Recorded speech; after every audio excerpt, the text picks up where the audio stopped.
This podcast is a member of WildGamesProductions.com and D20Radio.com. I'm Chuck Norris, and I approve this game. Between the time when gamers played with miniatures and chainmail and the rise of the Wizards of the Coast, there was an age of advanced role-playing undreamed of. And onto the Skygax, destined to bear the jeweled crown of TSR upon a troubled brow, it was given to teach us all how to roll for initiative. Ladies and gentlemen, let's get ready to rumble!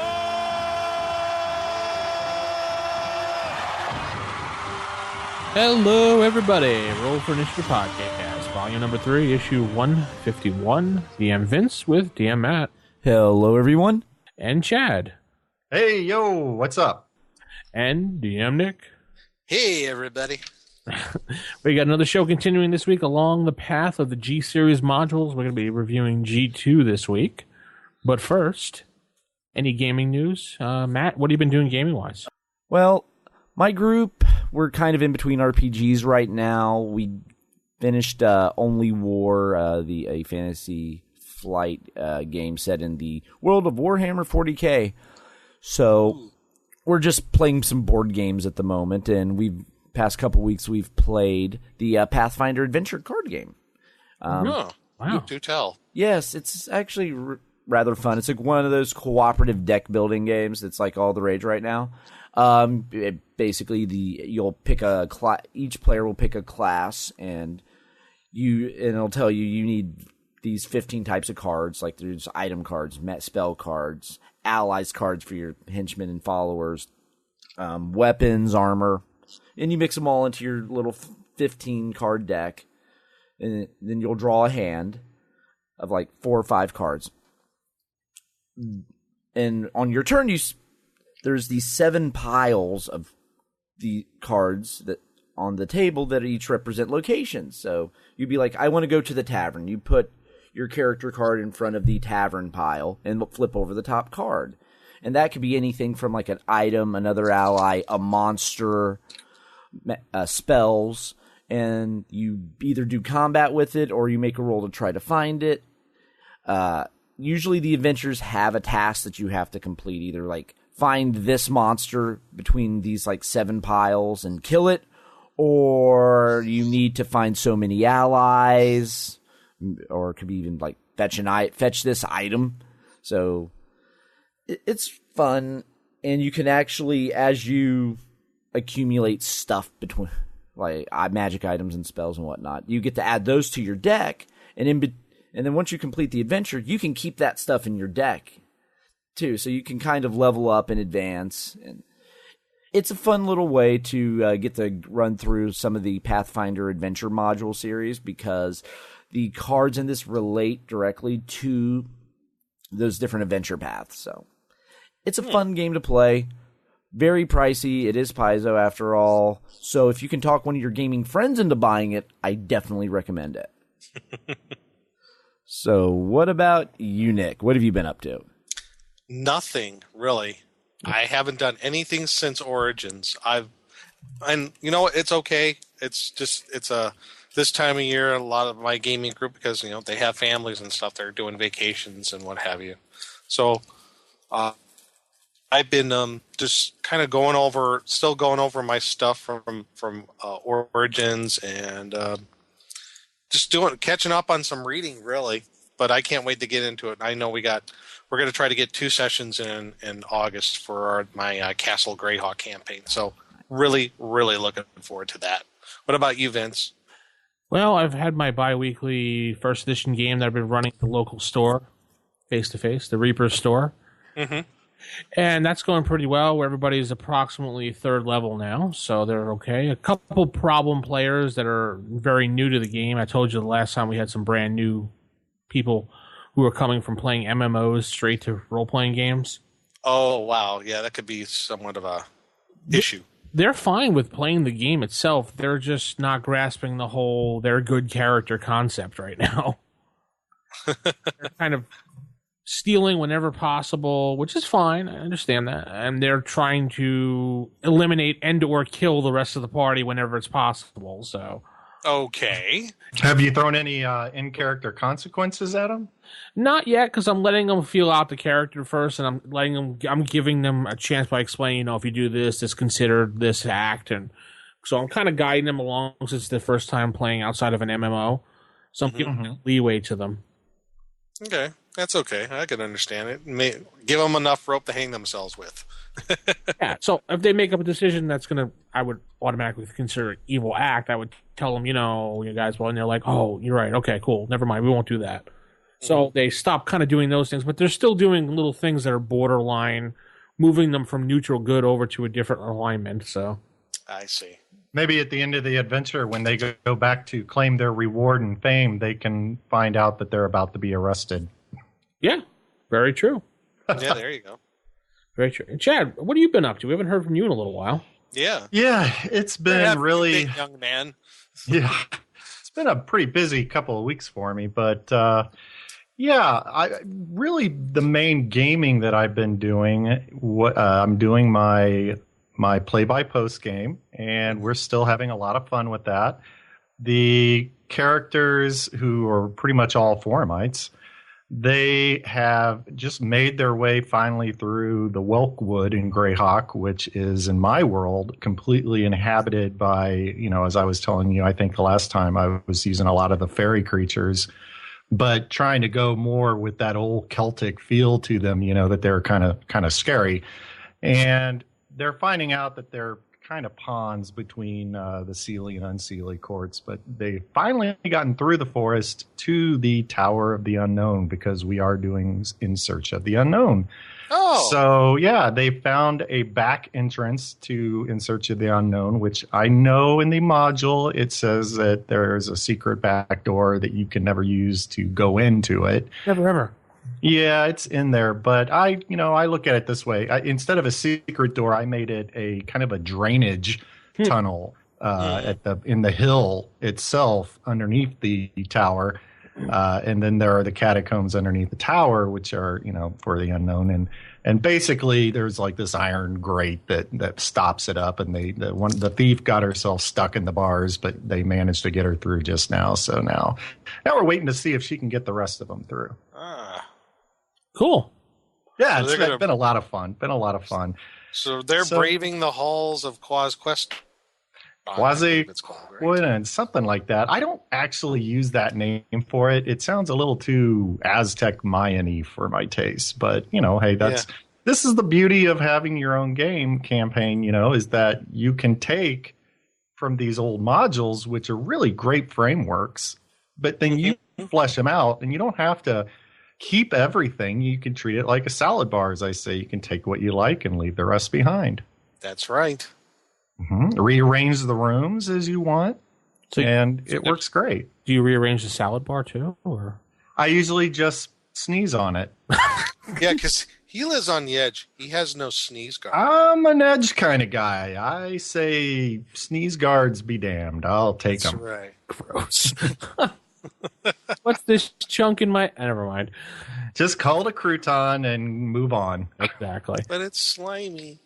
So we got Gen Con coming up next month. Well, this month, I should say. By the time this comes out, it'll be August. So about another half a month, we'll be at Gen Con. Yeah. Chad, you'll be there, right? This year, I won't. Can't make Gen Con this year. But, I've been really getting an itch to get back there. It's been a few years since I've been to Gen Con. So we'll have to see. For this year, my conventions were GaryCon 6, and I went to Nexus, and I have Gamehole coming up in November. I think that's probably going to be it for me this year. But who knows? Maybe next year. Will the rest of Dead Game Society be representing there? Or? Well, I know that Michael is actually trying to cut down a little bit on conventions because he just made a move to Kentucky. And so, the investment and time for all of that, I think he's focusing right now on his work. And Colin has been really involved in Nexus. I don't think he's going to be able to make Gen Con. But outside of they'll still be hitting a few cons, but I think this year, with work and everything, they may be. I know Michael for sure, but I think they may be ramping it down just a little bit, probably only for 1 year, but they'll still hit one or two, I'm sure. All right. I know Matt will be going to Gen Con. Yeah, I will be there. I'm heading up Wednesday morning, the day before the con. So that way I can get acclimated to Indianapolis and all the glory that is Gen Con. Yes, Indianapolis you need to get acclimated to. This is a hostile environment. Yes, it's it's like Gamma World. Yeah. There's steam coming out of the sewers. No, literally, steam coming out of the sewers. Yeah. It reeks. And chuds. Yes. You have to get used to the smell, too. That's why you go a day early. Yes, the smell, the quantity of people. The tunnels smelling on day -1 because it hasn't even started yet. Right, yes. The pre-gamer funk. Mm-hmm. Mm-hmm. Yes. They got the funk. Yes, definitely. Especially by the end of the con. It is creepy when you go to a convention like that and you're standing outside and you're waiting for a ride because, you're not. My wife had the car and some guy's like, "Hey, man, you're going to Gen Con?" "Yeah." "Oh, I'm too. Can I sleep in your bathtub tonight?" Like, sure, I don't know you. You're like, why where not? did that come from? yeah, I remember that 1 year the second year I went, some dude was like, "Yeah, cool, we're gamers." He started talking. He's like, "Can I sleep in your bathtub tonight?" And I'm like, "No, go away. I don't even know you." That's horribly strange. And there is a hostel in Indianapolis, people. You can't find a really cheap room. Yeah, it's a bit of a walk, but you can find shelter. And they're known for torture. Yeah. But otherwise, it's a great deal. It'll make for a life-changing experience. Is it the room with the one bucket in the middle that everybody has to pee into? I don't know. I don't want to find out. There's a reason why I save money and actually get real hotel rooms. I don't want to have to go to the hostel route. That might be a hostel like in rural Bulgaria, but come on, it's Indianapolis. Now, this is Indianapolis. What could be wrong there? Oh, wait, the Canterbury that had sewage backup. Oh, yeah. Yeah. Oh, yeah. The Canterbury that 1 year I woke up and went to use the bathroom and I had no water. Yeah, but it's got charm. Yes, it does. It's very quaint, and walking down those narrow hallways, it's kind of creepy. Kind of like charm, like the Overlook Hotel in The Shining. Yeah, very much. It's kind of like D&D. Yeah. Yeah, it's like LARPing for real. Yeah. Call Cthulhu. Yes, you can definitely LARP Call of Cthulhu in that hotel. Oh, yeah, you definitely could. The narrow hallways, when you get into your room, if you have a king bed, you really have no floor because the bed takes up almost the entire room. That's awesome. I like that kind of bed. That's awesome. Yes. It's very, and the rooms were very dark and they were very turn of the century because that's when it was built. Oh, yeah. I want to ride a big wheel through the hallways. Yes. And see two little girls standing there. Yes. All right, folks. Unfortunately, though, they're renovating the Canterbury this year, so you may actually have full-size hallways. Oh. Yeah, they're doing they actually shut it down for this Gen Con. Really? Because they're remodeling everything. So Kidding.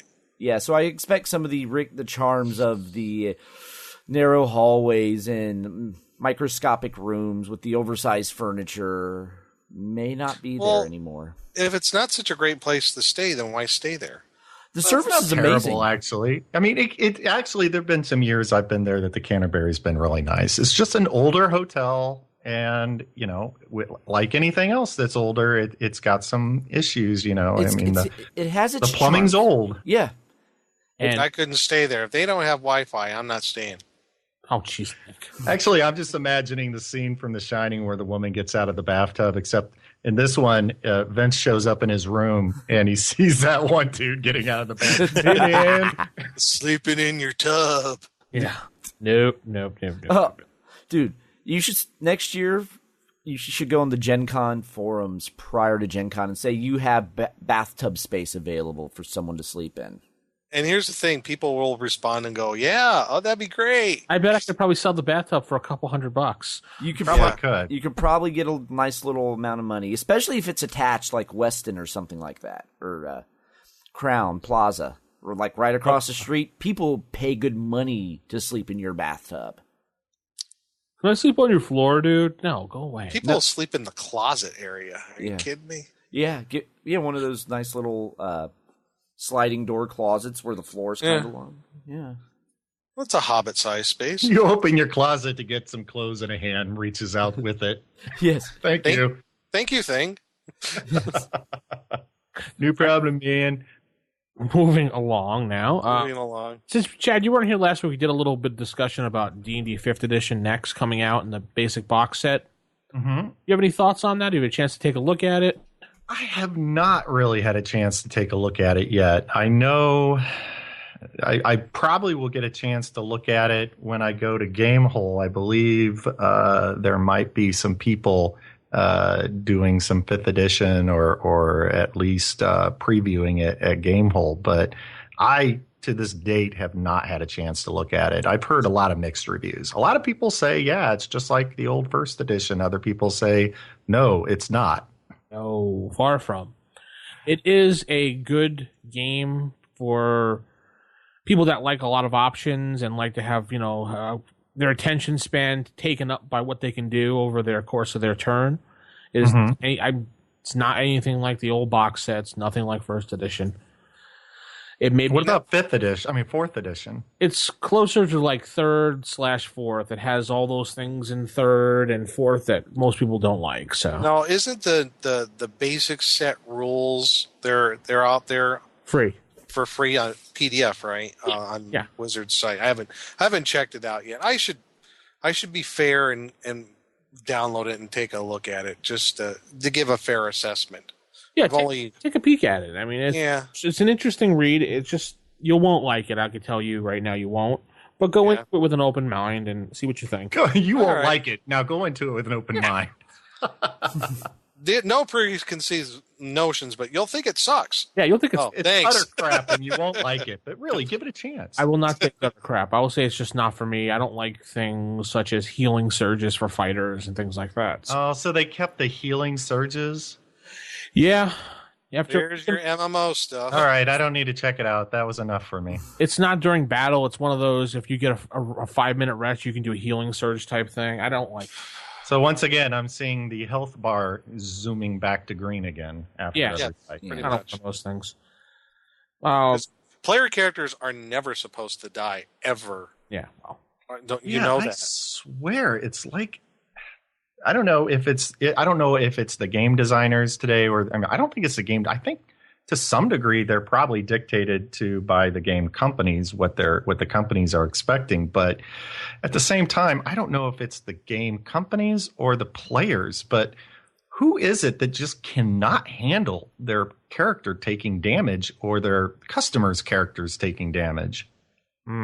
Well, beats me. Yeah. People that think Darker Dungeons is real.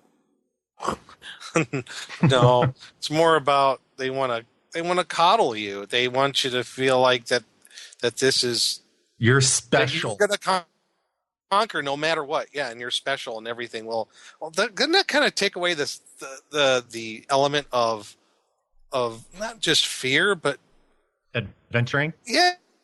I mean, if you take away that whole thing about risk and the potential of your character dying, I don't see what the point is. I mean, it's a lot like going to the grocery store. Yeah. So they summed up character creation. I looked in our forums. Doc Mindwipes summed up character creation. He said it's very 2nd edition like. Okay. I can handle that.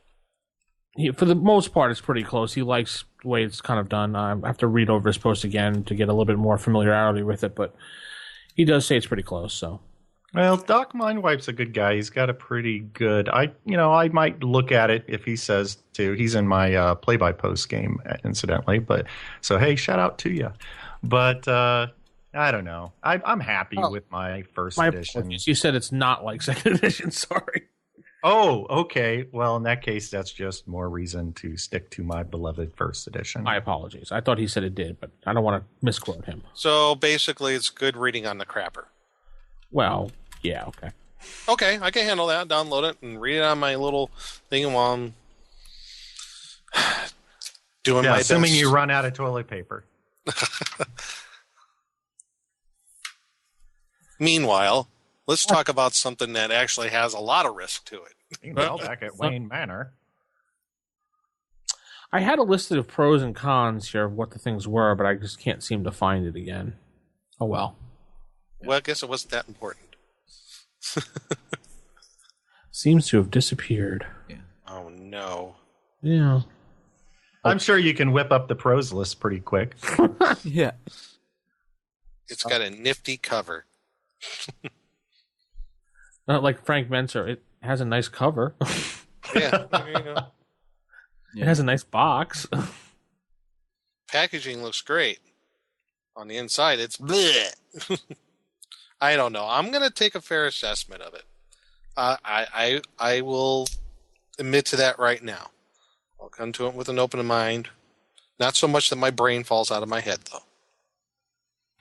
If I run across a group that's playing it and that I'm friends with, and that and there's no way of talking them out of it, then sure, I'll give it a shot. Wow. Yeah, if you're a masochist, sure. Yeah. Okay, got a question. You're a level 1 character. How many experience points do you think it takes to advance to level 2?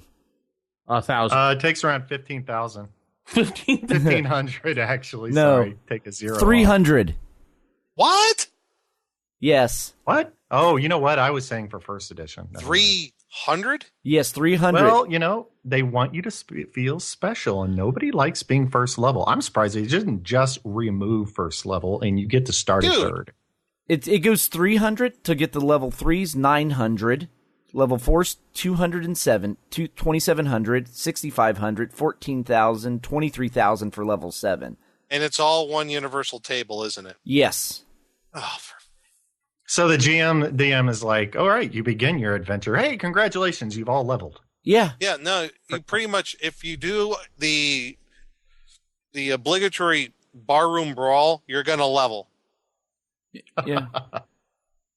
You meet in the tavern. Okay, we're going to beat the crap out of area. Okay, you leveled. Fantastic. Yep. Oh, my God. Oh, wait, I guess you couldn't have players fighting each other because that wouldn't fit within the challenge table? The only problem I have with the entire thing is they're calling it D&D Basic, and it's not D&D Basic. Yeah, I'm done. That's Well, right. they're taking it back. No. We need to take it back. We're taking it back. Fans have gone to calling it 5B right now. 5B. 5 Basic, 5th edition Basic. 5 bleh. I call it 5 PC. Yes. Correct edition? That's right. Mm-hmm. I really don't have anything majorly bad to say about it, but it's just not my type of game, that's all. Yeah. Because just I'm skimming through it now, and it feels like it's a 3.54 hybrid. If you took out the tactical combat of 4th edition, hey, look what we got, a game. Hey, if you took out the game from a boxed edition and put your first edition stuff in it, you'd have a game too. Yeah. With good art. Oh. Yeah. Actually, I did think of a use for those 4th edition red boxes. When your red box gets a little too beat up your original one, you could use that box to hold your books. But it has Hey. on it. That's right. Actually, I like the art in first edition too better, so I don't know. But it has the Wizards logo on it, Matt. That you print off a sticker. That can be scratched off. All right. Well, tangent averted. Now let's move on, and Yes. let's head into our segment Table Manners for tonight. Typical. Of all the evil creatures in the world, I'd like to find one with table manners. What are you kidding me? I spent years cultivating the worst table manners on the planet. Table manners. All right, now for table manners, and we're going to be covering Module G2. The Glacial Rift of the Frost Giant Jarl. So, continuing on with that G series of modules, and then we'll do G3, Fire Giant King. But just to kind of another overview for everybody, Module G2 was printed along with G1 and G3, approximately 1978, where that G series that encompasses that whole Drow and Queen of the Demon Web Pits, that whole campaign arc that's become the, I don't know, the gold standard for probably all other campaigns to live by. Yeah. So, yeah, I think so. The way it goes, it's seamless. The way it moves right into the D series with the Drow, and then eventually into the Q. I won't call that a series; it's only one adventure. Well, but just into the final adventure. Yeah. Right. I've always started out with the Temple of Elemental Evil series, Village of Hamlet, and such, and you can literally take a first level character and move him all the way up past 10th level. Yep. You can definitely do it. And this is sort of the G series is kind of that, it's that middle point. If you were going to look at this as a opera in 3 acts, this is Act 2, the G series. And I look at G2, I was saying the Vince Forrester at the show. No, I guess maybe there was a little bit of irony, a little bit of pun included, that I look at G2 as like the Empire Strikes Back of the G series. I was saying that too. It's a great adventure. Oh, yeah, it is. But a lot of people consider it, of the G series, the weakest of the series. Now, maybe as far as plot-wise, sure. It's not exactly the strongest as far as plot, because like in G1, you're discovering what is actually going on. You're just getting into the initial throes of what's going on with the giants. Who is this Aklavdra person? And how are they organizing all these different races of giants? So now you're getting into, okay, we're going to investigate another enclave of giants, particularly the frost giants. And the module starts off as your player characters either find a map from the previous adventure, or you found that that magical chain that you loop into a figure 8, and you're teleported there. Okay, so that's how your characters get there. Now, one of the things I like to mention about this module is, after reading through it, I could be completely wrong in this, but I think, in my opinion, this was the first adventure that I think that was made to where the environment of the module can be potentially deadly. Yeah. And very deadly. If you fall off the rift, I think you're taking D10 damage for every, D6 damage for every 10 feet you fall. You're looking at what? I mean, a bottomless chasm of ice. You're well over 100 points possible. Maximum. Well, yeah, they do max out, but that's a very good point. One of the things is the rift itself, because you're not going into technically an enclosed area. You're going into basically an ice canyon, a canyon of ice and snow and rock. Right, and you can only see, I think they list in there at the heights, you can only see 30 feet because of the blinding snow. Yeah, snow, occasional like fog, mist, clouds that kind of billow through the place. Now Gygax indicates that when the characters go into the rift, there are when you're going across the ledges, they're covered with ice and snow, and each turn the party moves along, there's a 1 in 6 chance that a party member has slipped and fallen, and 3 in 6 chance that a character falling will continue and slip and slide off the edge. Now, depending on where you're at when you fall, say, for example, it's right at the very beginning, it's a 250-foot ledge, so you're take that times, divide it by, what is it? It's 10, it's D6 for every 10 feet, so divide it by 10. Well, actually, it's going to max out to 10 dice of damage. Right. Because what it says in the module that your maximum is it's at 10 dice because the cushioning effects of the snow below. Still, the cushioning effects of the snow with the jagged rock in it. Well, yeah, but there is a max out on the damage. But still, even then, if you think about it, and I'm sure this has happened, I know it's happening with my character, and I know it's happened to other characters.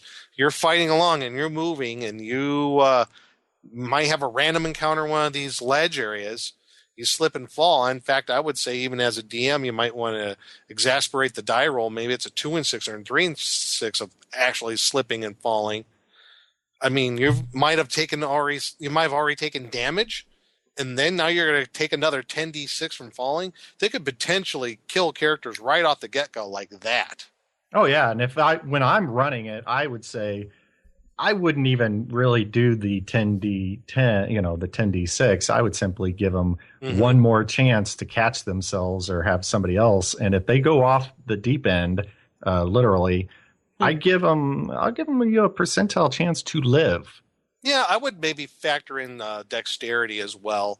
If you got a high enough dex, you might get a modifier. Maybe maybe above 14 or 15, you might get a +1, or however you want to do it as a DM. Because that's one of the beauties of first edition AD&D. Use whatever you want, as long as you're consistent with it. Right. So exactly. Yeah, it's like in Dragon Magazine, Frank Mentzer in issue 70, page 13, he actually wrote about falling damage. Yeah. And he talked about giving a saving throw to get half damage.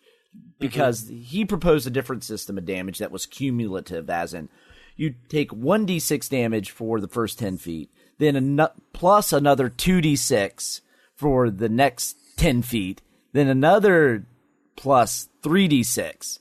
So at 30 feet, you're taking 66 damage. Right. And which makes sense because you're going faster and faster. Exactly. Yeah, so with I'm sure it makes sense, but this is a little more...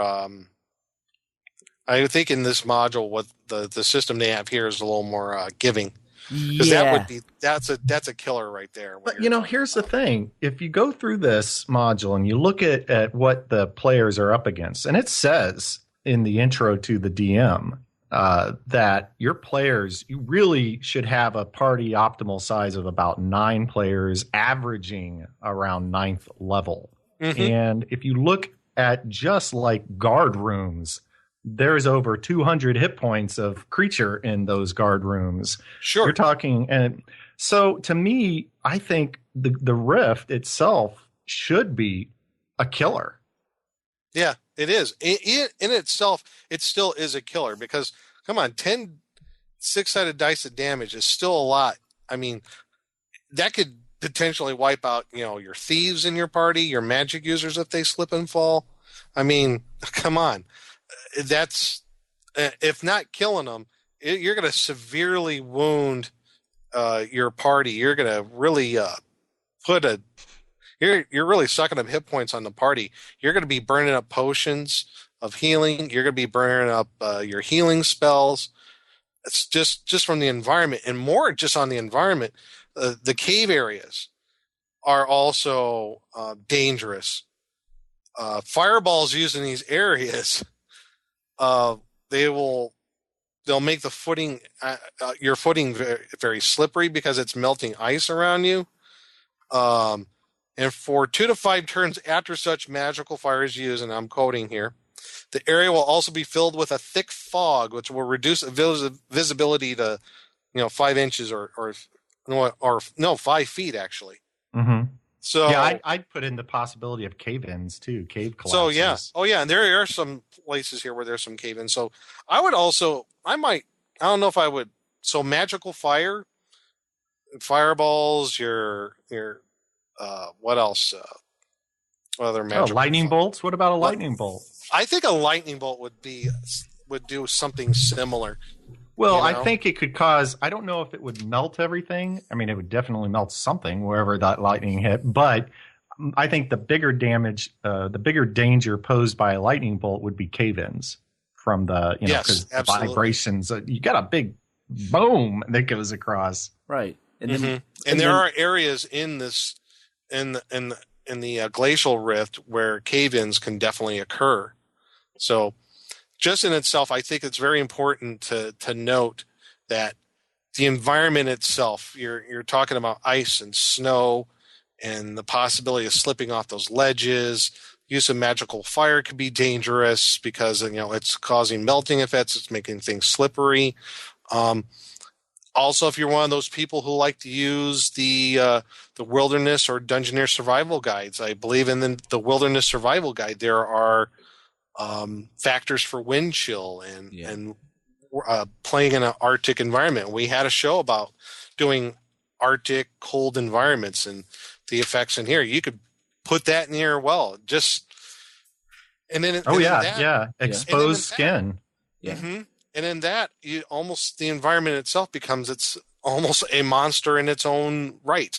So yeah, and not only that, but Matt, remember when you were talking on that one episode we did on dragons about possible how white dragons might hide their gold, say, in a big block of ice, or they might we were talking about how a dragon might use the environment to their betterment. But here you also have giants.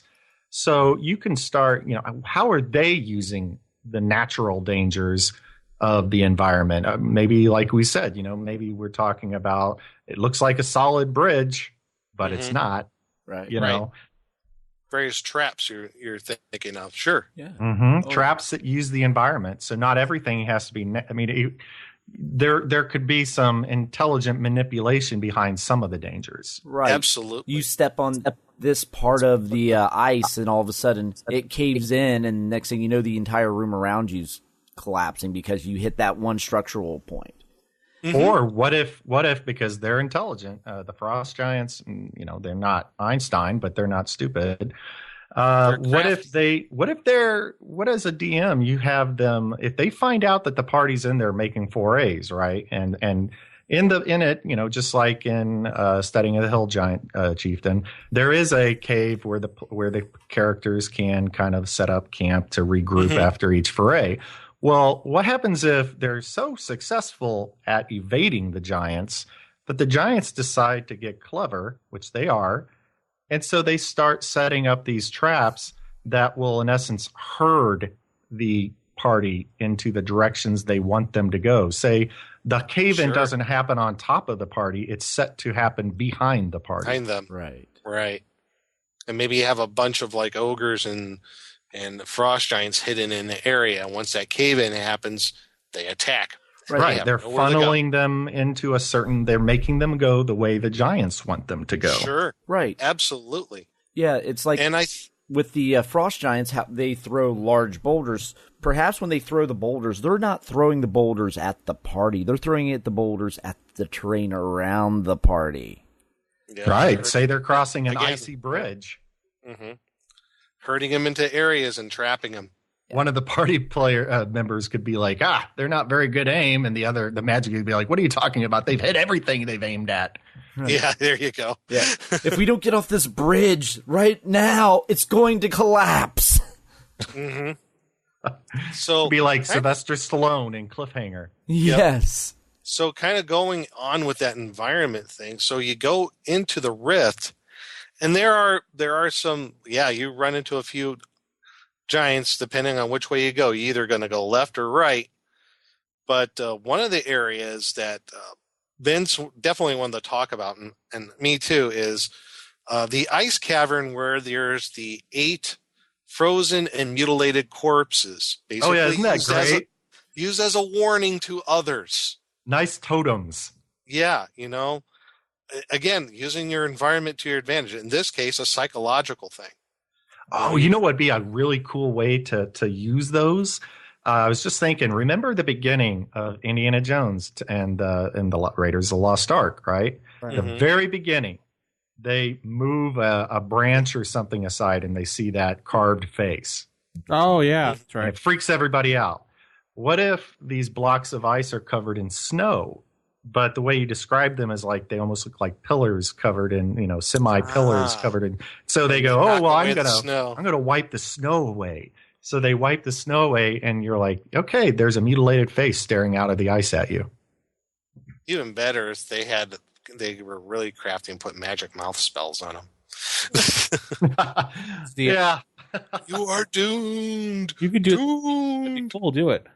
Yeah. Well, imagine if you had like Sherpas or something, like guides that gave you a couple of guides to NPCs, or the players were smart enough to hire henchmen, and they're going along with you, and you wipe the snow off of it to see what's in it. And of course you see that mutilated face staring back at you, and suddenly all your NPCs just freak out and run. Yeah. Now, this area, with this ice cavern with all the mutilated corpses and how they're frozen into the walls, they have some potentially good magic items, some treasure, but you have to be.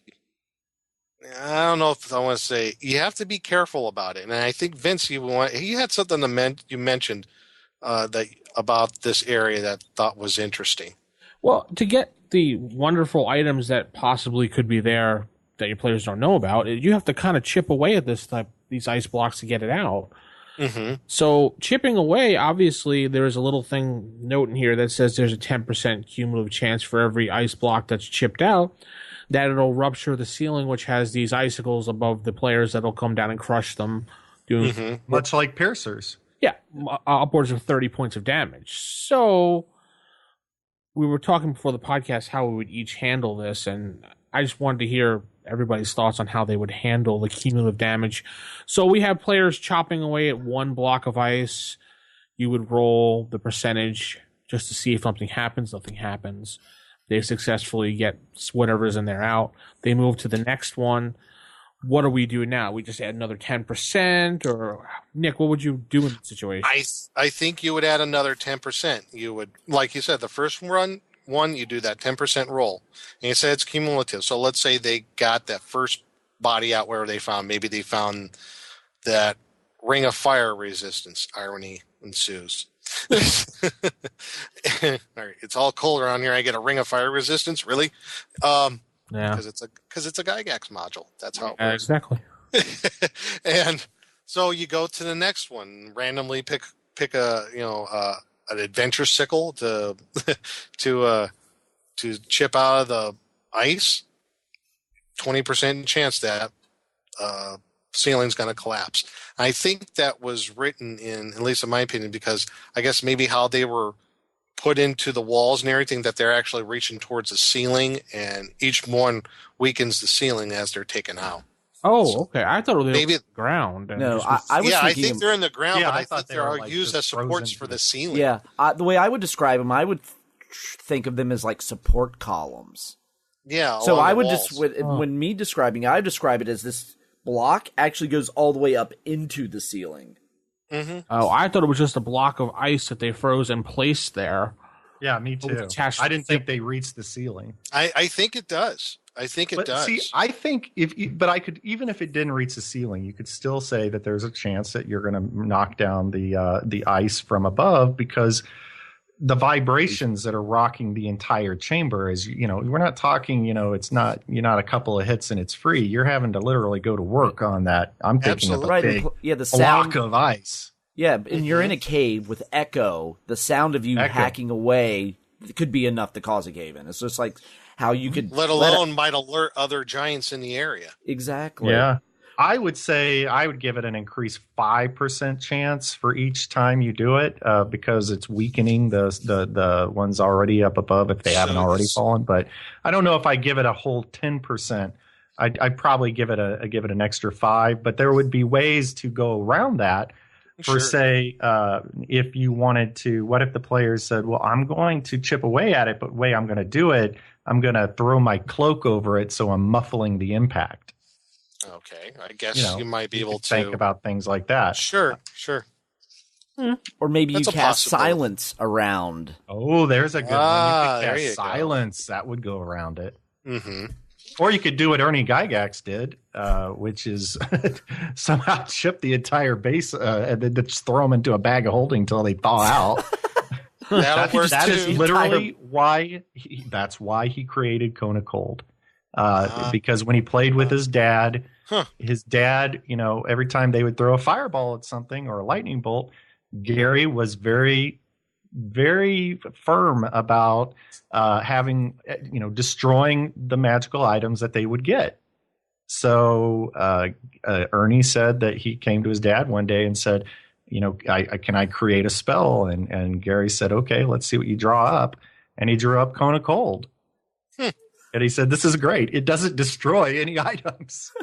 What if it made it so it dropped the internal temperature so low it made them brittle to where you could shatter them? Well, if you thaw them out, though, wouldn't they get their tensile strength back? Yes, they would, but I'm just saying though, when that initial handling, you need to not. Oh yeah. Well, I don't know. I mean, metal. You're putting science into my fantasy game. Stop that. Yeah. I'm talking You more got your like science in my fantasy. anything that's You're not putting your necessarily fantasy in my science. Hey. science. She blinded me with science. It's just Oh, a show. no. Sit back and relax. Yeah. Well, I don't know. I mean, I would say steel. I'd say certain items maybe, Right. but I don't think it's dry ice. I don't know. It's magical ice, and fireballs are hotter than regular fire. So- It's a good question. Yeah. It's a good point, Matt. It's something that you could do. Like, say you were to freeze someone, the insta freeze, and you knock them over, maybe they shatter. In carbonite? Yeah. Yes. Think Sub-Zero from Mortal Kombat. Or Mr. Freeze. Yeah. You missed the freeze from the Batman movie. Anyway. Freeze. Moving along. So you have that ice cavern. And there are a few other places on the upper half that are points of interest. There's a couple of caverns that are kind of together where there's a whole bunch of ogre mercenaries, about 16 of them. Then you have, I like this area. It's area number 12. It's the lower bone cave where ice toads I have love that taken room. residence. Where the ice toads, there's this, I guess, huge reddish, purplish amethyst stone that's kind of shape of a toad, and the ice toads worship it. Yeah. So Sathagura. yeah, I love that. I thought that was a pretty cool little thing. I was like, oh my gosh. I didn't think ice toads were smart enough to do that. Apparently these ones are. They're very So smart ice toads. I thought that was a pretty cool little addition there. Yeah, I like it. I changed my room a little bit. I actually, when I run it, I take the ice toads out because there's another room with ice toads, and I actually put an Otyug in there. Oh, really? You put Odiog in there? Well, I guess they need a bathroom area, huh? Oh. Nick. Gotta go. You gotta go. Yeah. Well, I also like the addition of the Yetis. And there's a Yeti that fights with a +3 Frostbrand sword. Irony again. This is going to do no good against giants, but what the hey? Maybe that's foreshadowing into the future. Maybe the next Well, they're adventure. setting you up for the next adventure. That's exactly what's going on there. So, although I give them kudos. It's the only event module I know of that features the Yeti. as far as I know, yeah, you're right. So you have that ice cavern. That's area 13, and then you also have the barracks complex. That's the meat grinder, really. You have 10, almost 20 frost giants you have to contend with in the barracks complex, And their average hit points are around 50. Yeah, so that's the one that could be a potential killer. That's like the equivalent of in G1 when you go into the feast hall and they have all the different giants having a feast. Mm-hmm. So when you think you're all done with that, you hopefully defeat all those frost giants, and you move along to an area where there's a rune on the floor that says there's a warning. Mm-hmm. So if you know frost giant or you have comprehend languages, you know that this is a warning rune. A Then good beyond reason to that- get comprehend languages. Yes. And the only 10 feet beyond the west bend of the cavern, the walls appear to be covered with old, rough ivory. It is full of brown mold. Not good. Not good. And there's a decomposing body. They don't really give you the species, but I like to assume it's a frost giant since they Yeah. saying, I would "Don't say a go frost this way." giant too. It's like, this is why we don't go here. So now you got to deal with maybe brown mold, which sucks away heat from you. So that's a potential killer right there. Mm-hmm. And then you have a few more frost giants, and you have the visitors' caves. And I thought were interesting. I believe these are areas 24, 25, and 26 in the upper area. So you got some hill giants. They're from the Hall of King Snore, who you've probably taken out previously. So these might be escapees. And who knows, maybe Snore escaped. Maybe he's with them too. You could run it that way too. I mean, that the potential of that happening could is there. Then you have another visitor's cave with 5 stone giants, which kind of leads into another potential adventure, which we'll talk about, I think, later on. That was made by someone, a great fan of the G series. We're going to do. And yes, and there are some fire giants here too. So you have a little bit more of the. You have some ogre magi too. Yeah, that was another one I was going to mention. The ogre magi, and that's on, I believe, the next level. Oh yeah, you're right. Yeah, but that's. I also found interesting though. On the first level, is the emissaries also bring various gifts that they're gonna give to the Frost Giant Jarl, but one of the things I found is the white pudding. I love that white pudding. White pudding tastes like vanilla. That is Area 29, and that's in the Rift area itself. There's a few other areas that they are in the Rift area where there could be these basically the white version of a black pudding. And I thought that was kind of cool. Yeah. And then you have the real nasty in the Rift, the Remor has, where he has his own little domed area that he's made for himself. And it wasn't until years later, when I'm looking at the picture of the Remor has, you look in its mouth. I didn't see that. Yeah. I didn't notice till thing. like years later. The feet. That those are 2 feet. Oh, he's eating somebody. It was almost like initially I thought it was almost like tonsils, and then I'm like, oh, he ate Bilbo, because there's no shoes on them feet, so it's got to be a halfling. Yeah, exactly. And I'll tell you what, you get it swallowed whole by Remoras, it's pretty much over. Yeah, pretty much. That's going to be a nasty, epic battle against a Remor has. Well, it may not be, because if you've seen the movie Sharknado, you know that it's never over till it's over. That's right. Except for the fact that the Remoras has it's like a easy bake oven inside of it. Yes. Well, whatever. It's not a shark, so who cares? That's Sharknado.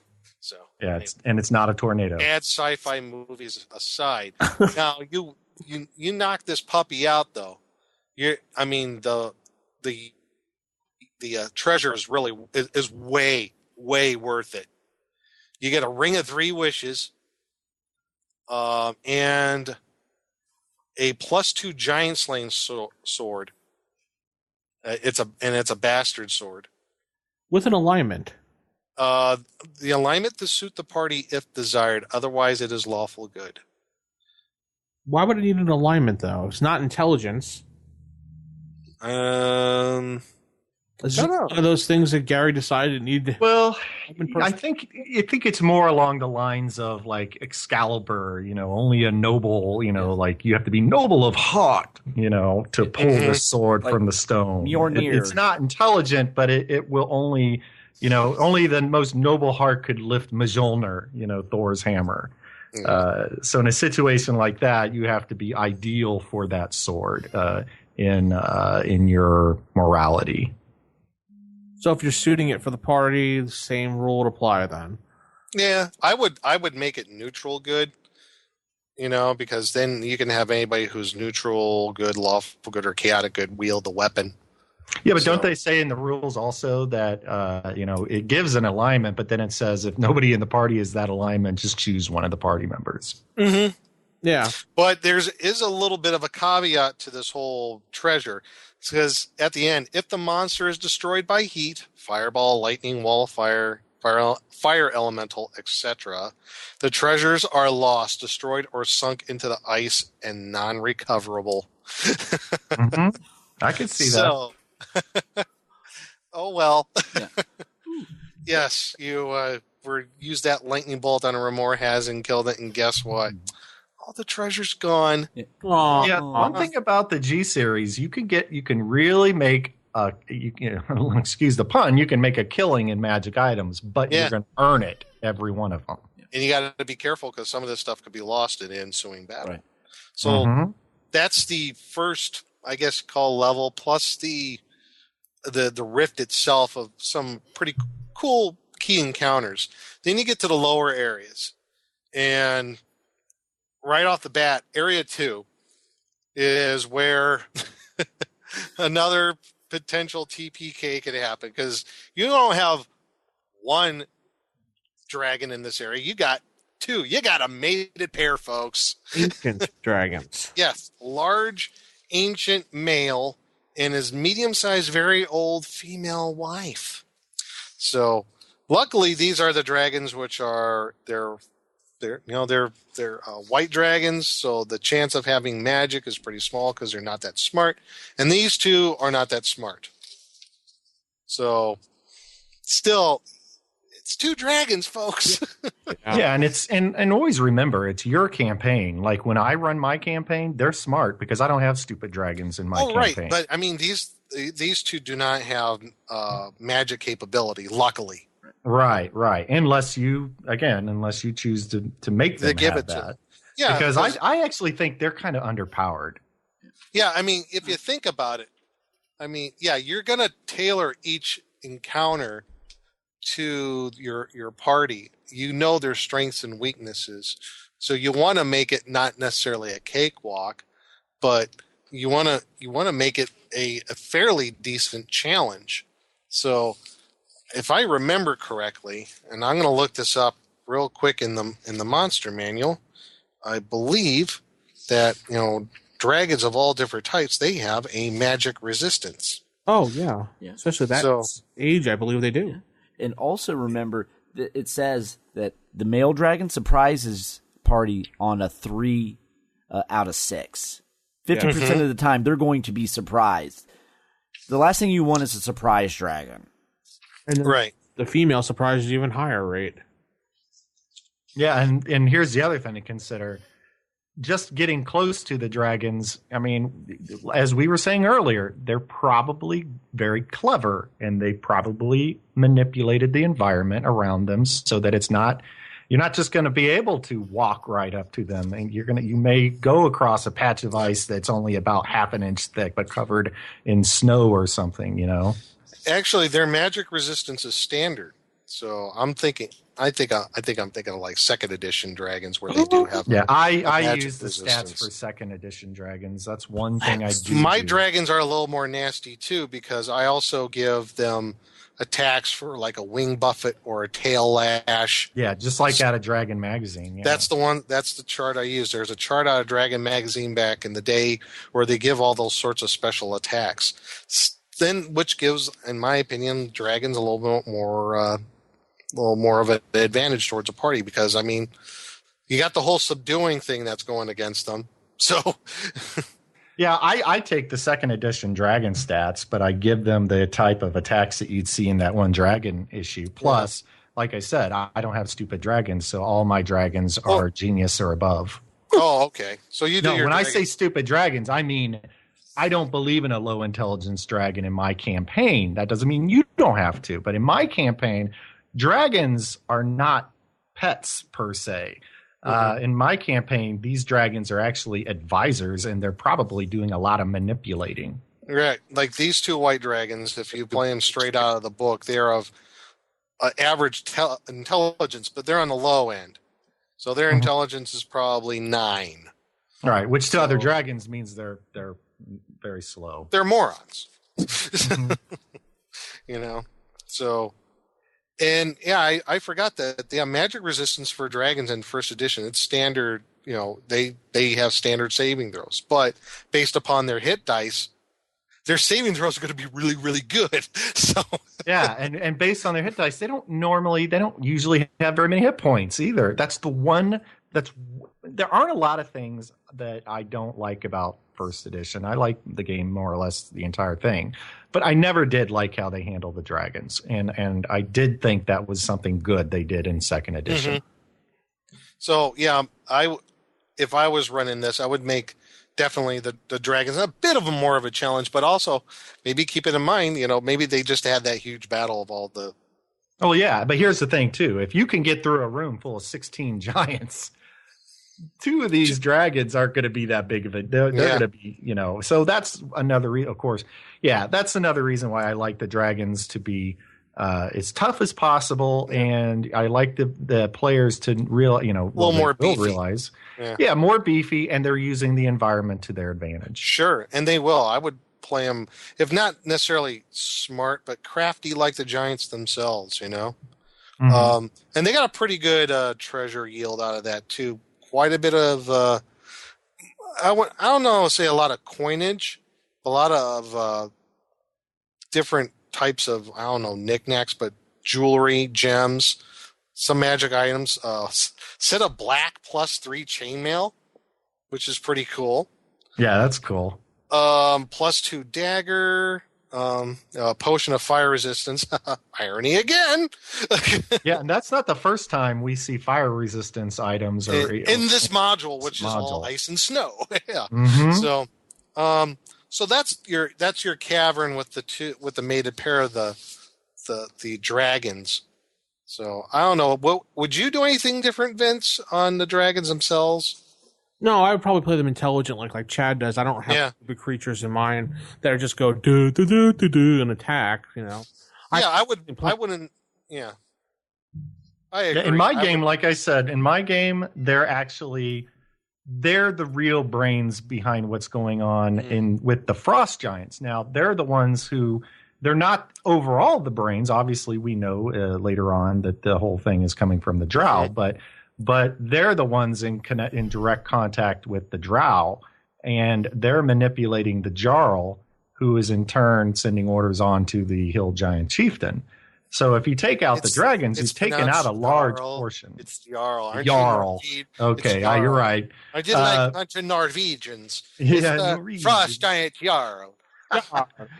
But yeah, if you take out the dragons, you take you've made a big blow against everything that's happening in it, and it actually beefs up the importance of G2 considerably. Like we were talking earlier, it makes it a critical piece of the series, because at least in my game, by taking out the dragons, you sever a lot. Anything from any hill giants that are surviving, and really all the frost giants, they no longer have their major connections back to the drow, because the drow in my game are working through the dragons. Mm-hmm. Okay. And that's one way you could play. Absolutely. Now, another area that I thought was interesting, and I think even has more of a potential TPK to the party, is the guest cave with the ogre magi. Because you got 5 of them. Okay. And just to remind everybody, these, they're Japanese ogres. They're not, and I think we talked about ogre magi, the ogre mage, in an Oriental Adventure segment. Just to refresh everybody's memory, though, they have magic abilities. They can fly. They can become invisible, cause darkness, polymorph the human, and also they can turn person once per day, sleep once per day, assume gaseous form, and basically create an 8d8 Kona cold. Yep. So you got 5 of these guys in the Emissary's Cavern, which is Area 6. That, in my opinion, that could be the killer right there, because you're not just dealing with one of them. You got 5 of them to deal with, and they can cause darkness, and they can start throwing cones of cold everywhere. Man, your party is going to be hurting big time if they are not careful. They open a big can of whoop ass. Basically, yeah, and can of Japanese whoop ass just came out at you. I actually debated whether I would use them in mine, because essentially they're oni, and at first I didn't want to use them. I was thinking of creatures I could substitute with them, because I don't like my genres or my I like everything to match. But then I started thinking about it, and if you had something like an Asian based creature there, smart players should be looking at that and saying, okay, they're not dressed like anything I've seen. This is completely foreign the way. I mean, even the giants, they dress in a fashion that Western, I guess you'd say, fantasy is, familiar with. So smart players should be looking at this and saying, how far does this thing reach? Because these guys are obviously from a different part of the world. Mm-hmm. And a nice addition to that is they are in possession of a scroll signed by the Jarl. He's offering the Lord of the Ogre Magi 100,000 gold value in gems plus whatever loot his minions garner. So, if that doesn't tell the party, holy cow, this thing is really bigger than what we thought. If he's offering like 100K in gems and gold and whatever else you can get their hands on, this is a pretty big deal. I think, like you said, it's like because they've come from a whole other foreign land. The conspiracy of giant creatures is spreading far and wide throughout the world. Right. Yeah, and again, they're very smart. Oh yeah. Oh my and God. You might, if you were running it in the fashion that I ran it, you may even have them talking directly with the dragons. Oh, I remember running the Hackmaster version of this. Yeah, this was a pretty nasty area for my party. Because one of the leader of the 5 Ogre Magi in this area had it was a magical pike. And it's a what the heck is it? It's a all pike of speed. So it's like a scimitar of speed, but it's a pike. So, and this is what the Ogre Magi had? Yeah. So kind of like a Naginata of speed. Yeah, he had a pike of all pike of speed. It actually hits before a scimitar of speed because of the reach. Oh, that's cool. Yeah, well, I think that would be like a Naginata rule then. You could, because that has a Naginata had almost a scimitarish looking blade on it, and it had reach. Yeah, but it was an all pike. Because it was a huge long pike that he used. Oh, okay. Yeah. But, this was a very nasty area for my party members. But what was the module for Hackmaster called? The same? You just use the same thing, or? It's called Annihilate the Giants. Yeah, I got it right here. Annihilate the Giants. How close is it to this module? It's pretty darn close, actually. Pretty darn close. In fact, I can look it up right now, like the different like magic items. Boy, this module get like used and abused by me. Because this was a tough one for everybody. But where is it?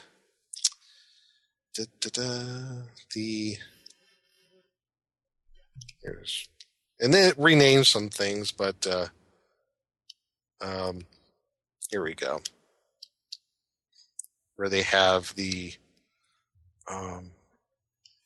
where is it? So Hackmaster did one for each of the giant modules as well? Well, they basically took the compilation of Against the Giants and made it into and converted that one. Gotcha. So that's what they did. So where is the area where they ran into the? Gosh darn it! I can't find it. No, about it. No big deal. Yeah, but it was an all pike of speed. So they didn't like that, but they got it. They did get the magic on, and we're like, well, this is the coolest thing ever. But speaking of other magical items in this particular area, though, I like that box of holding. That's very cool because it's like a Chinese puzzle box. Yeah, I thought that was cool too. I thought that was really neat. And irony ensues because you can find 2 potions, one of them of Frost Giant Control. Yeah. And a Cloud Giant that's Strength good one. to bring to a peace conference is a potion to control your. But hey, what if the Ogre Magi? I would have that potion hidden well because maybe they brought that to get a good. That tells the players an important thing too. Mm-hmm. Maybe if the negotiations were going to go bad, we're going against the Ogre Magi, they might try to manipulate things. And if they're willing to do that, if they're willing to manipulate relations here. So the Ogre Magi was going to, drink the potion and say, these aren't the droids you're looking for. Yeah. All right. I think you want to give us 60%. Yes. You want us to give us 1 million gold pieces. I want to give you 1 million gold pieces. Move along. Move along. And a necklace of fireball missiles, which is great to have, but again, like we talked about, could be potentially dangerous in this environment. So, moving along in the lower complex. So you have that Emissary's Cavern. Again, you got a whole bunch more of ogres that you have potentially moving into the servants' quarters. There is over at the Great Cavern Hall of the Jarl, though, Area 11, there is a watchful frost giant, and he's armed with a ballista. So I just imagine this guy wielding this thing like, say hello to my little friend. A little bit of humor. Sorry. Oh, yeah, which to him would be like maybe a longbow. Or maybe a short bow. But still, he's standing there holding a ballista. I love it. Yeah, that's cool. Actually, it'd be like a crossbow for him, wouldn't it? Yeah, pretty much. But, you're aiming this thing at, it's going to do how much? 3 to 8 hit points of damage? It's like shooting a harpoon at somebody. And if I were to adjudicate this, I would say it reloads as a normal long, heavy crossbow. I would probably say it reloads as a normal crossbow. Because it's being wielded by a frost giant. Yeah. Right. So, then you have some more other frost giants guard area. There's some fire giantesses and some ogres that work in the kitchens that cook the food. There's a kennel with some polar bears, which I thought that was interesting. And then there's the trophy hall. I like the trophy hall. Trophy hall is pretty fun. I like the picture that Trant made. I think it's one of his better works. And just all the different things that the Frost Giant Jarl accumulated over the years in his, I guess, conquests and his exploits. So he has 2 normal shields on the wall, a heavy crossbow of speed. That would be incredible to have. Some 2-handed swords. There's on the walls. There's a cave bear pelt, a Sioux monster hide, wyvern skin, a rack from a giant stag, teeth and claws from an umber hulk, giant scorpion claws, horns of a woolly rhino, and on and on and on. Just some really cool stuff along the walls that he's, claimed as his trophies. One of the shields is a +2 shield. So, what else? There was a walrus tusk, but one is actually an ivory-covered iron horn of Valhalla. Mm-hmm. Mm-hmm. So, another very handy magic item that you're going to need later on for sure in this series. I mean, particularly when you're going to go beyond the G series, I think. When you're going into the descent of the depths of the earth and all of that, you're going to need the extra firepower that this iron horn is going to get. It's going to be summoning berserkers for you. Hooray. So yeah, I think you're going to need it before you get the G3. Yeah. Oh, absolutely. And a suit of elven plate mail +2. Wow. But again, there's a trap. There's a little bit of a thing. There's something you got to be careful of. So if there's a one magic shield, if you take it down, there is the Shido skull. Boy, that's hard to say. It'll scream, "Alarm, robbers!" Is that a type? Yeah. Wait a minute. I thought that was the one if you took the shield down, a spear came out at you. There's a spear trap that goes off too. Yeah, I think that's the shield. Yeah, if you touch the horn of Valhalla, that's when the screaming Alarm. starts. Yes, alarm, robbers. Thank you, Gary. Now it's the shield. If you take down, that's where the spear trap goes off. It's the walrus tusks. I'm sorry. That should be changed. I read it wrong. No, the alarum should be changed. Yes. Maybe they have a speech impediment. No! Again, you can do it as you see fit for your adventure. Maybe it shouts out in Frost Giant. It does. Intruder alert! Intruder alert! Oh, I guess it does, doesn't it? Yeah. It does, yeah. It does in Frost Giant. All you know, you have a Shido skull that's going to be yelling at you. So that's not good anyway. I know he's got the skull of a dwarf on the wall with a crown on it. It'd be cool to kind of make up a backstory to that, don't you think? Yeah. Oh yeah. I think that would be good. Again, you can really tie in. What if? Because one of the big complaints I always hear is your reasoning for being in these adventures. Well, I would say if you're a dwarf, maybe you're there to recover a lost king or something. Well, you just found out what happened to him. Yeah, there he is, mounted on the wall. I think your wish will be granted somewhat. After we do G3, we have G4 through 9 we're doing. Yeah. Which kind of does side treks and backstories to a couple of things that happen in these modules. Mm-hmm. By the infamous Thorkhammer. Yes. Thorky. Professor Thorkhammer, and I think he goes by something else, Thork. So anyway, continue, Nick. Yeah, really, and there's two other areas. You have the Jarl's private cavern, which is Area 21, and then there's 21A, which is kind of a hidden area. But this is where you're going to fight the big bad guy, the Jarl's private cavern. Finally. Yeah. And I believe he fights as a fire giant, if I remember. No, I think he fights as a cloud giant or storm giant, doesn't he? His wife fights as a cloud giant. Yes, that's it.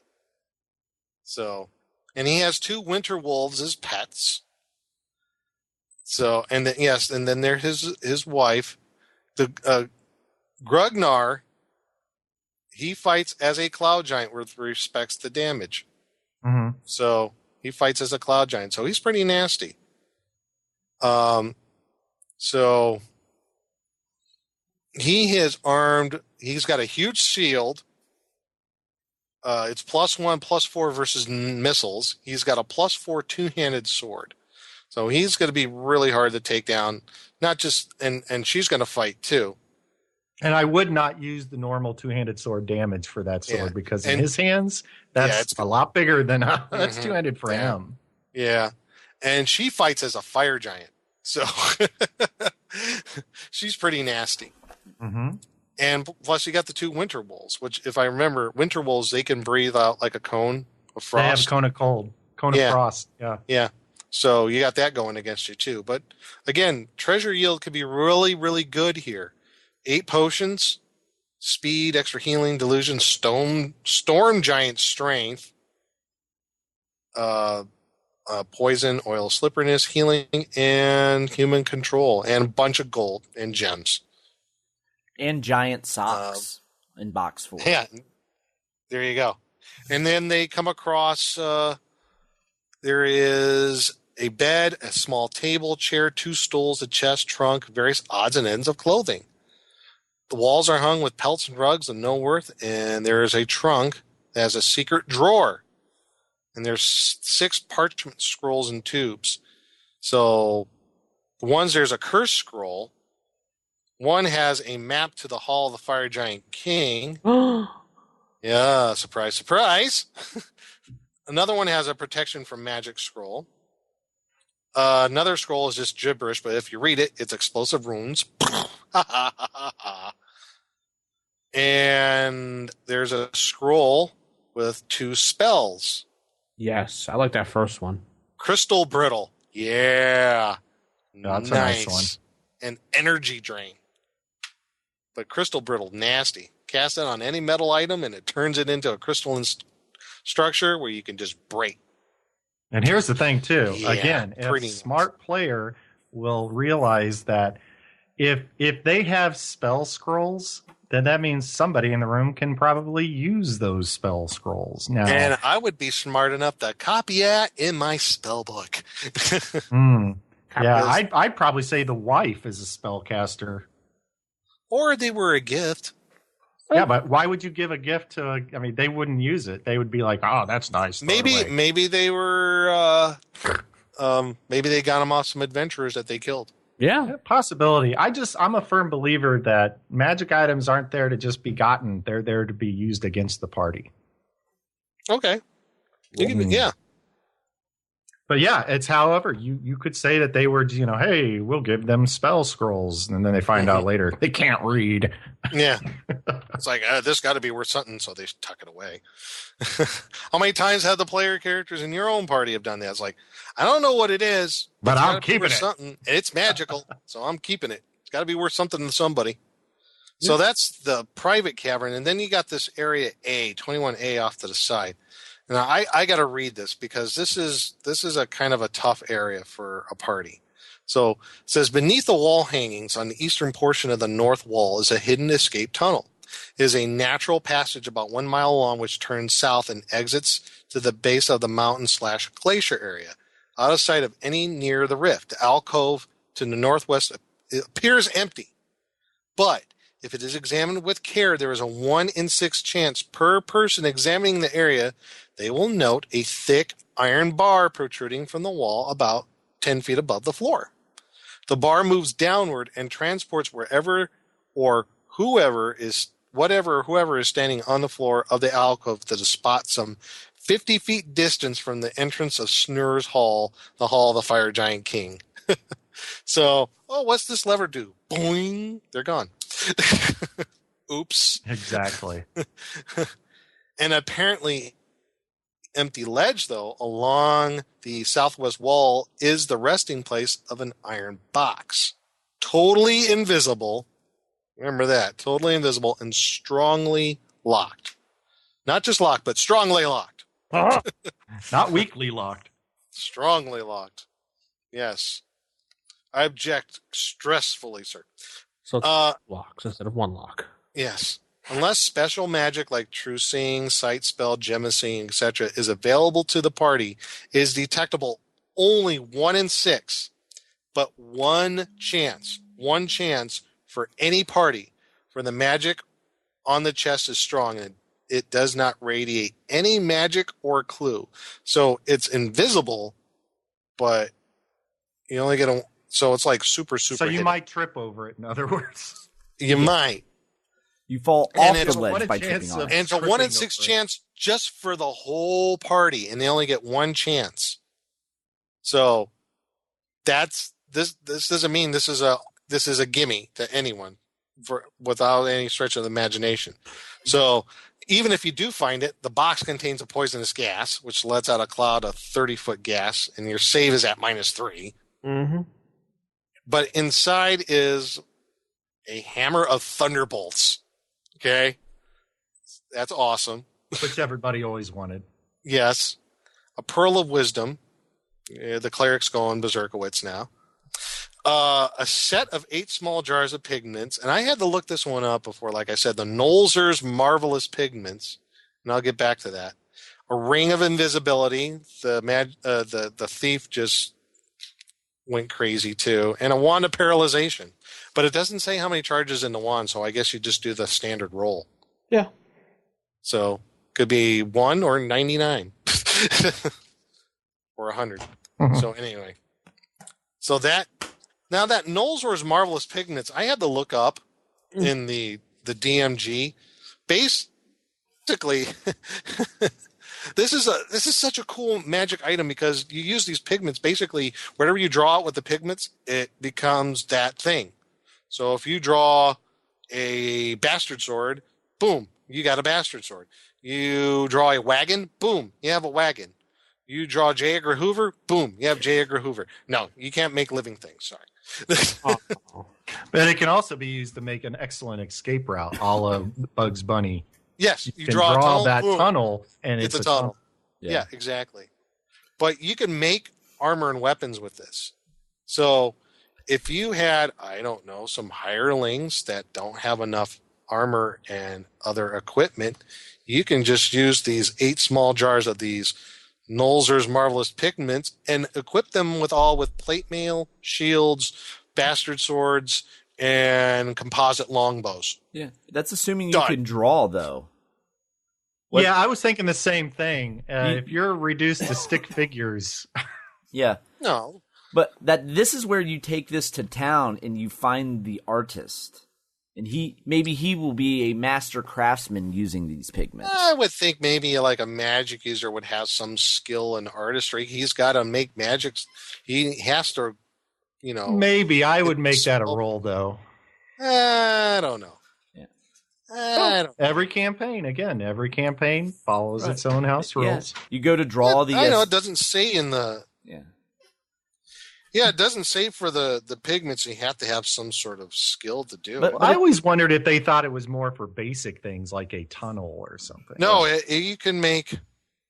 it says normal inanimate things can be created. Doors, pits, flowers, trees, cells. Not monsters, people, so no Jag or Hoover, golems, and the like. They apply it to a surface, and it takes one turn to depict an object with pigments.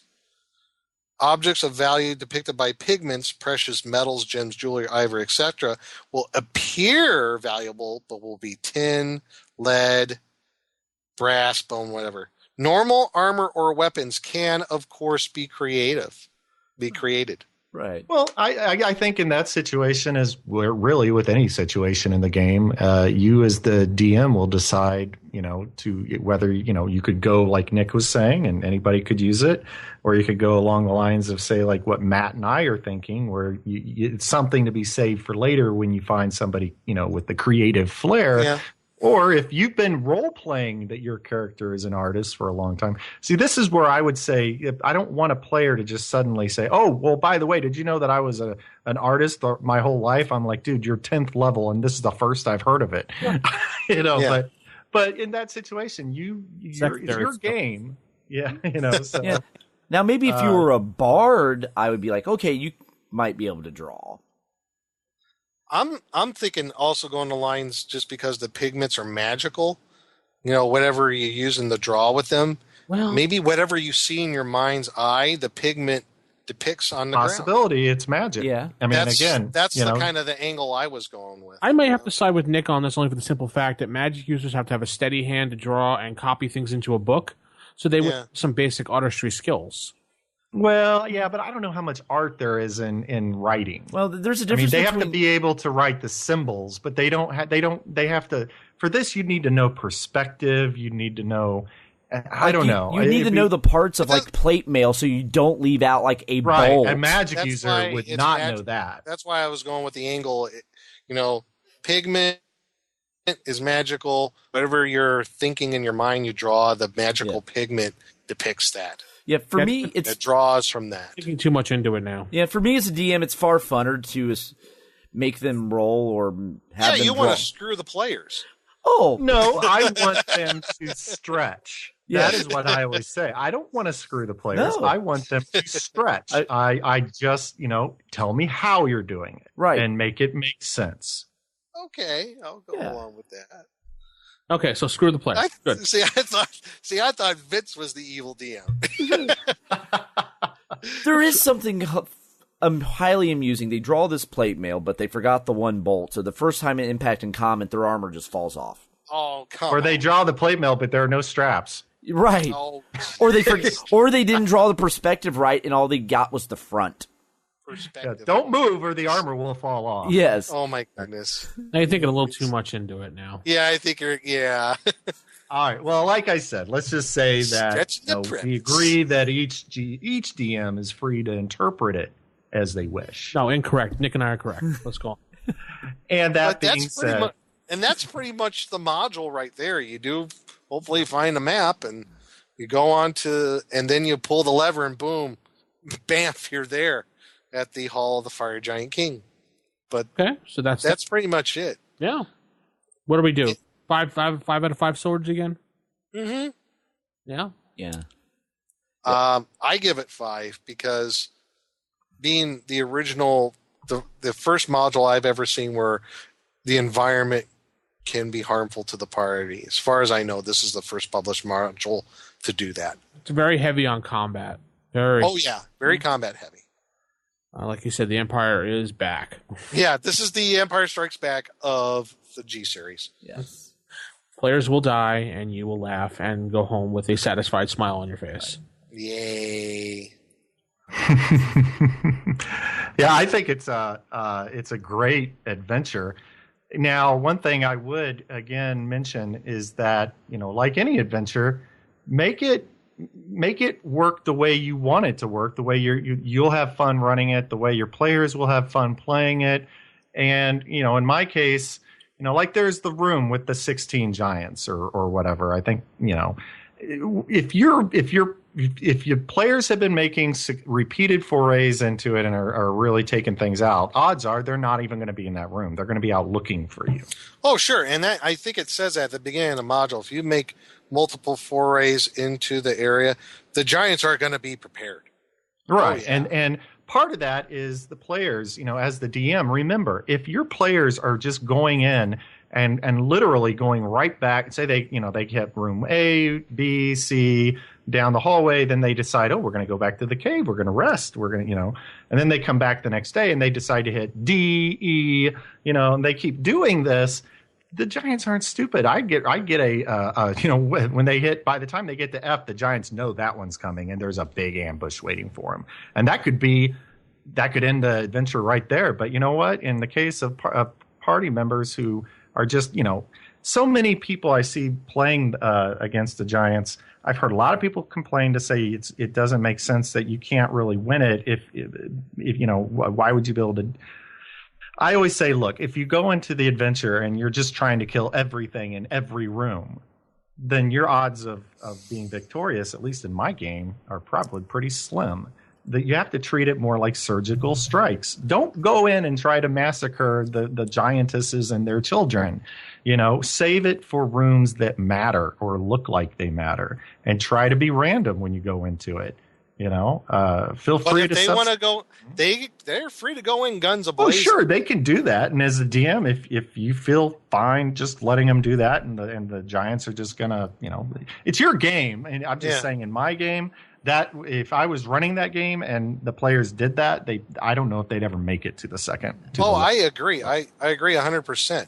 You got to play the giants smart. Right. And don't be afraid to manipulate the fact that you have all these giant emissaries out there, right? And the Ogre Magi. You have potions of giant control, and not to mention the natural distrust. I mean, the cave giants aren't even totally firm yet on the alliance. Right. They're trying to feel out whether this is even going to be successful and in their best interest. You could totally start creating dissension amongst the giant ranks if you play it smart, manipulating them against one another. And I like the idea of taking out some of the ogres and putting ice trolls in there. And I already said I took out some of the ice toads and put Neot-yugs in there. Mm-hmm. You can move things around so that even if your players and you listen to this show today, it's not like they're looking at you, the DM, now smiling, saying, well, we know what to expect. You could smile right back at them and say, really, you don't know anything yet. Right. You don't know jack, pal. You can't handle the truth. You can't handle the truth. Yeah, I mean, but yeah, definitely these are things that I think that's important to think about when you're running the game, is just use common sense. Yeah. From both ends of the table. Very true. All right, let's head into our last segment of the creature feature. Creature feature. Are you saying that I put an abnormal brain into a 7.5-foot long gorilla? Creature feature theater.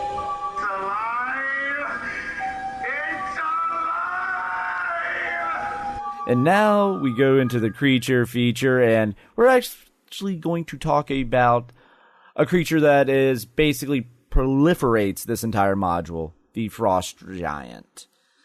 One of the mid-range giants, when you look at their hit dice, they typically inhabit castles, although their lair is large frigid caverns, albeit a large frigid cabin kind of would be amusing. There's also a 50% probability they'll have 1 to 6 winter wolves, because like all giants, they have a chance of having a large pet with them. And that's something that all giants have. And kitty. Yes, kitties. And if you encounter giant snow leopards. Yes, snow leopards, or it's like the hill giants actually have a bunch of different ones. But with the frost giants, also, if you are in their lair and there's more than 6, this is where you also get to meet the family. Because numbers 5 and 6 out of the group of more than 4 will be females, and then 7 and 8 would be the young giants. And it says, roll percentile determine size, which is something I was actually kind of wondering about. Because when you go into just in the monster manual, the section about giants, it says young giants will have hit points and do damage according to the percentage of a normal adult male indicated by the die roll. So does that just mean you roll a percentage and just whatever percent that is, take the percentage of the hit dice of an adult, and that's what they do? I guess. Yeah. So like if I roll... That kind of sounds like. Yeah, so like a frost giant's 10 hit dice. So what if you roll 1%? Like for like infant baby frost giant. 1 hit dice. Yeah, 1 hit die. And so that's just one of those that I read. I'm just like, I think this is what it means, but by golly, that's clunky. Yes. As we basically keep coming back to, child monsters just cause chaos. Yes, they do. Yes. They're best to be avoided. They're evil. Should we kill the children? I don't know. No. It's a moral quandary. Yes. Well, depending on the giant, they may or may not actually even be evil. Right, like stone giants. Or cloud giants. They can be good. Or storm giants too. And, so not all giants are evil, which actually makes this module even more interesting, because you have these various alignment giants all gathering together. Why are these neutral stone giants hanging out with the chaotic evil giants? And then, there's a cloud giant that are neutral. So, and then but cloud giants are either 50% of them are good, 50% of them are evil. True. Right. So maybe you have the evil cloud giants siding with the other giants to feud with the good cloud giants. Maybe. Yes, giant civil war. But, yes, So, are frost giants Sven and Inga and whatever sort of Scandinavian names I can think of? Because that's how you think of frost giants. Yes, they should be on Asgard. Yeah, exactly. Well, that's what they really took with the fire and frost giants. They were fashioned after the ones out of the Norse myth in here. Right. Gotcha. Right. So.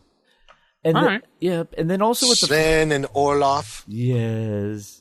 Also, something I found amusing with the frost giants is, they can, and actually all giants, they can throw their large boulders, but they can also catch them.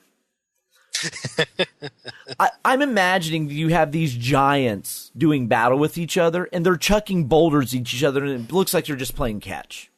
Oh, yeah. Yeah, definitely. Yeah. So that could just be interesting if something were to happen to where the giant, say the business meeting goes wrong and the giants break out in the battle amongst themselves and the party watches it and they just see these giant boulders being thrown back and forth and caught and thrown and then the party... They're playing catch. Yes, and the party has to navigate through this mess. And then there is... What if the negotiations go south? Exactly. Yeah, like what you're saying, Matt. Now they're trying to make their way through the rift, and there's a war going on between the giant factions. So now they have all these boulders flying everywhere, and the various giants do have a percentage chance of dropping the missile. So boulder gets thrown. Oh no, the giant dropped it. Now the party has to start. Yes, the party starts having to dodge these boulders, just for a little added bonus. Yeah, what if Grugnar has a rival and he's playing his own game? Right. Or perhaps Sven. Yeah. Or Sven the giant has his own faction. Yeah. He's going to go in there. He's going to take over the whole place. Right. Or perhaps the ogre magi, didn't like the sales pitch. And the right. Or we know for a fact the cave giants are not decided yet. Oh, the stone giants? Yeah. Yeah, the stone giants, I mean. Yeah, they're on the fence. Right. Because they're neutral. Right. Perhaps you could even have the party come across some of these giants that maybe they can actually converse with, some of the more either intelligent and more non-evil alignments, that you'd be like, you really shouldn't do this because this will probably what happen. You can give them the sales pitch on why the other giants are going to double cross them. Mm-hmm. And giants aren't that bright. Right. Yeah. So you could totally start a lot of dissension, and that, I mean, and even if you don't start the dissension as the DM, I would be making rolls every now and then. Maybe I would make a couple of rolls throughout the adventure to see how the talks are going. And by nature, giants, especially of different types, I mean, that's one of the things that I think is mentioned in G1, is that one of the reasons people are so shocked by this is they've never seen an alliance like this before. Right. Imagine the problems and the logistics, the hurdles that the Drow are having to, they're constantly probably having to smooth over issues. Right. Right. And just imagine, say there's like 3 of the giants or groups of giants are pro going through with the master plan, but one isn't. So those 3 attack maybe the stone's like, nah, we want nothing to do with it. And the rest are like, oh, yes, you will. And they attack the stone giants. So you got like a 3-on-1 battle. Mm-hmm. Yeah, I like the idea of expanding that throughout the, if the DM makes a roll that says, Grugnar just basically got angry and killed the emissary from the Friar Giants, or killed the emissary from the stone giants. Now you have all-out war going on in here, and things are really going to get hairy. Right, or maybe if the party kills the ogre magi, it gets back to their homeland that they died at this base, and they blame the other giants for this. Yeah, I think a smart party could try to use, they could start framing the other giants, for the things that they're doing. Now that you mention it, what I remember some of when I ran the Hackmaster version, one of the things that they did, which was very smart of the party, is they cast enlarge on everybody and posed as either ogres or giants. Oh. Mm-hmm. And they were able to sneak through some areas, which I thought was very smart of them, while also times causing a bit of chaos. Saying one thing, doing another, whatever it may be. So that was one of those things that they did. So yeah, some use the Horn of Valhalla and then cast a giant size on the berserkers. Yeah, cast enlarge on your party. They memorize that spell multiple times, so they can have that available. Yeah, and you could even have some of the frost giants, like I was mentioning earlier. You could have, out of Fritz Lieber, Fafnir, and the Grey Mouser. Fafnir comes from a kind of an Icelandic, kind of Viking, kind of barbarian tribe, right? Well, the women are spellcasters. In fact, they use snow and frost magic. What if the frost giants? What if some of the women are like wise women or whatever, and they're actually spellcasters, such as Grugnar's wife? Yeah. So there are lots of ways you can really, change the dynamics and really flesh out, with the frost giants. And just, I just think it's cool to instead of just making it a linear, room by room, you can really, as a DM, you can watch how your players are going.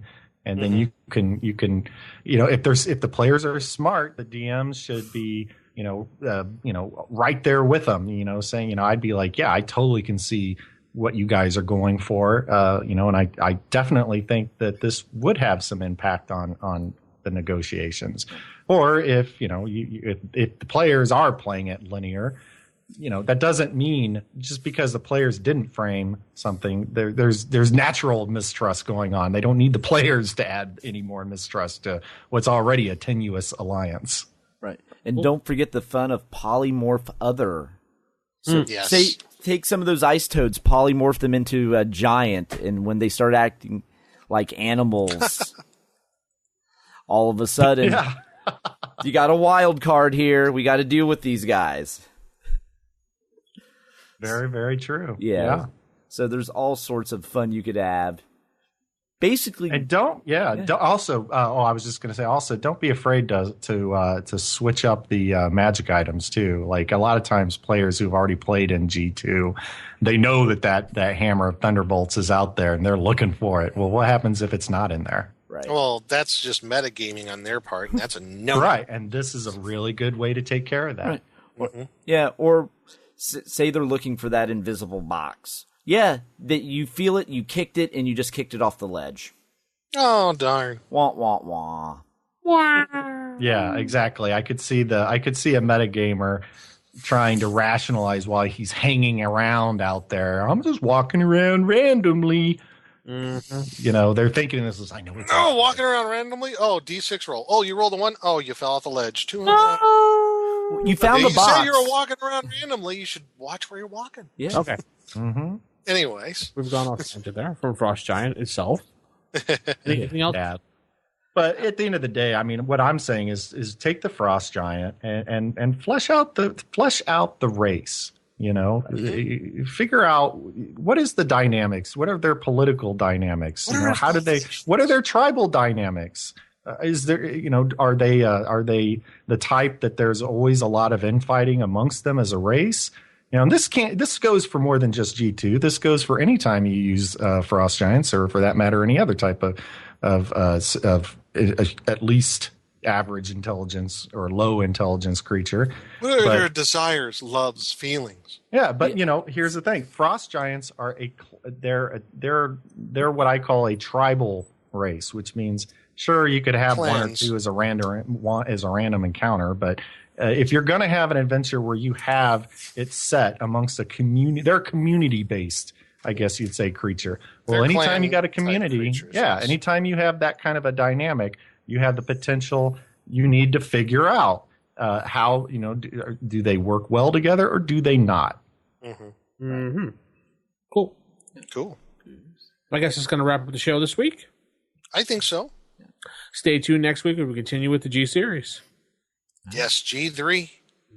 Paul the Fire Giant King. Where the fun really gets going. One hot yeah. minute. Yeah. Keep it original, keep it old school, and good night, everybody. Good night. Good night. Bye, everybody.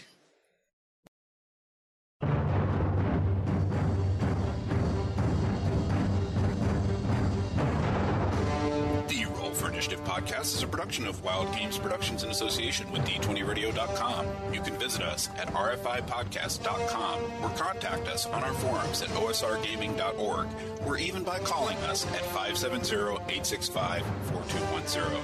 This podcast is produced for entertainment purposes only. All other uses are prohibited. And remember, if your magic missile spell doesn't automatically hit, you're playing the wrong edition. Thanks for listening, and we'll see you next time on Roll for Initiative.